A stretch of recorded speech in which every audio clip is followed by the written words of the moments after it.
Hey everybody, Asher here, doing a review on the SH Figuarts Cowboy Bebop Vicious figure. Now this figure is based off the anime. And now we have here in front of the box, you can see some of the logos, and you can see the anime logo and then the brand logos.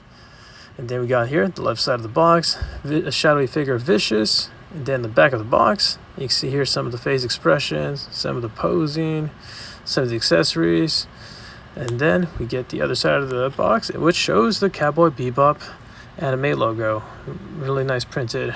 Really like how this looks. So yeah, let's get this review going. And now we have Vicious here out of the box. And honestly, he really captures that anime look. If you guys already have Spice Beagle, then you know what you're getting yourself into. And here's the close-up of Vicious. You can see here the face expression is very anime-like. The hair sculpt is really well done. And you can see here more of the colors of the shirt, of the coat. And just more of the pants, more look very similar to Spike. You know, they have thin legs. And it's kind of a good and bad thing. And then we have here the back of the coat. And honestly, I'm not a fan of this coat.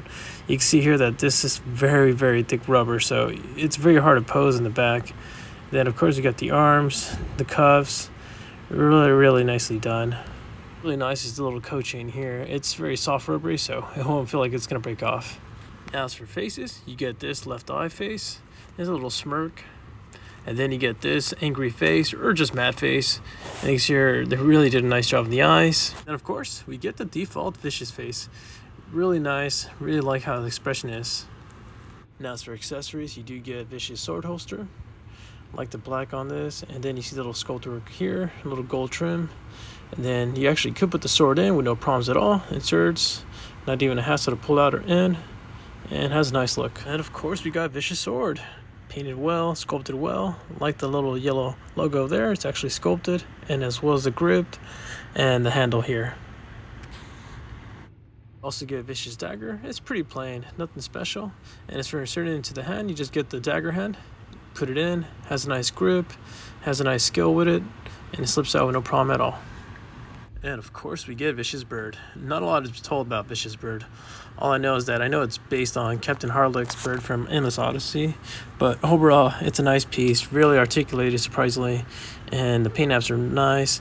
There's only one gripe with this thing, and you see the object hole here is that pretty much there's a stand for it, but it doesn't fit in the stand. You might need to heat it up really bad, but here's the worst part. So Vicious here has a back hole, and you can't even peg it in. It seems like either this peg hole is too big, or the peg hole on Vicious just needs to be modified. Even though it shows here clearly in the instructions that it's supposed to fit in with no problems at all. I try slipping it in, I try heating it up, but at this point I'm just damaging the back of Vicious. And this is my only gripe here. I mean, what's the point of adding this when he's supposed to be on top of Vicious like this? But I guess I'll either use sticky tack or just some hot glue just to keep it up there once in a while. But yeah, just want to point that out. Now as for hands for Vicious, you get the default fisted hands for left and right. And then you get your left and right holding sword hands. Then you get your left and right open grip hands. Then you get a left and right open sword holster hands. And last and least, you get a left and right holding your dagger hands, or you might be able to use these for guns as well. Now as for swapping out hands, I recommend use some hot water because it's kind of hard to pull out. You can see here it's in a little nub joint. And then you can just insert the new hand. It clicks with no problem. Now as for swapping faceplates, really simple. All you gotta do is pop the little front hair piece here, and you're gonna see two little holes. And then from there you just pop the faceplate by pulling it, and you're gonna see two little other holes too.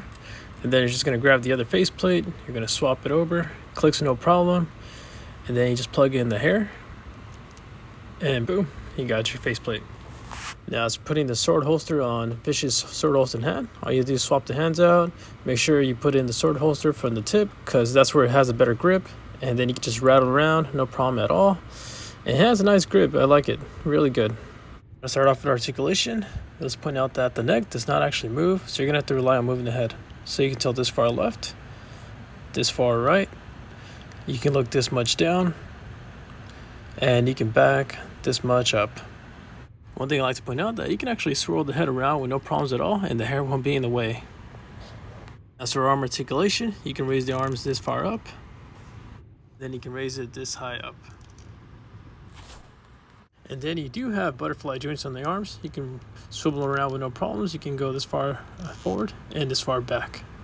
Since Vicious doesn't have arm swivel, you're gonna have to rotate by using the ball joint near the shoulder. So you can rotate this far right and this far left. Now you do have ball jointed elbows, so you can go this far back. You can also move around the forearm, not a lot, but it's something. You can move the hand around, no problems at all, and the cufflinks won't be in the way. As for your hands, you can go this far up and this far down. Now, as for ab crunch, you don't really have ab crunch. You can try to bend a little bit, but you're kind of limited. So you can go this far down and then this far back, but since you have this thick coat, it's going to be kind of hard to push back. So you're just going to have to rely on just tilting around. Now you could tilt the figure a bit more farther down if you were to use the crotch joint, so you can push it down this far. But as for pushing back up, still kind of limited in the same place you were before. Now with leg articulation, you can twist the thighs this far left and that far right. As for doing the splits, you can only go this low, and it's just because the coat is so thick, it's just going to stop you there. Now as for kicking, you can go this far up. So kicking back, you can only go so little just because this coat is really thick. So you're going to have to rely on using the knee joint, and you can bend this far back. And it's enough to at least kick yourself and kick this damn coat. Now as for ankle articulation, you can twist this far left and this far right. Now you do have toe crunch, so you can go this far up and then this far down. So a lot of toe crunch articulation there. Now as for the feet going up, you can go this far up and then this far down. Here we have Vicious with other 112 figures. A little bit confusing because Vicious is supposed to be 6'2" and Spike's supposed to be 6'1". But yeah, and here's the Figuarts Spike, the 3A Shadow Tommy, the Marble Legend Scarlet Spider, the SH Figuarts Falcon figure. So he doesn't really scale well with others, probably just his own line. So overall, the SH Figuarts Vicious figure is a great piece. It does have great accessories and great paint apps, and just has a great look, but the biggest complaint is this coat. I seen Figuarts use thinner material, so I'm not sure why they chose this material for this coat, because it really affects the articulation, just trying to push it back, kicking back, and also just this back hole here too. It's kind of a letdown that the stand doesn't fit for the bird, so now I have to rely on just using like sticky tack or hot glue to make it fit. Another thing is I want to point out is that Vicious is supposed to be a little bit taller from Spike, just by 6'2", and Spike is 6'1". But it's not that big of a problem. And overall, I do like the anime look, especially the eyes. It really did a good job capturing. So yeah, guys, if you have any questions or comments, please feel free to post below, and I'll do my best to respond back. Thanks for watching, and take care.